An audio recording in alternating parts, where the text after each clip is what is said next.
почитувани медиуми, почитувани граѓани. И во време на криза, СДСМ преку владата и институциите што ги предводи, останува посветена на заштита и унапредување на животниот стандард на сите граѓани.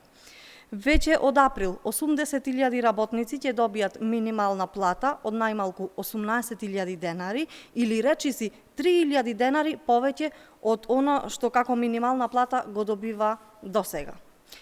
Покрај растот на минималната плата, посветени сме и на раст на сите плати во државата. 130.000 граѓани земаат повисоки плати за своите работни места преку субвенционирање на придонесите, за што се обезбедени 48 милиони евра за оваа година. Во исклучително економски тешка година, предизвикана од европските кризи, од енергетиката и растот на цените, остануваме посветени на финансиска поддршка на граѓаните. Го штитиме стандардот на граѓаните од нови ценовни шокови. Околу 7500 семејства со ниски примања добиваат субвенции за сметките за електрична енергија помеѓу 600 и 800 денари месечно.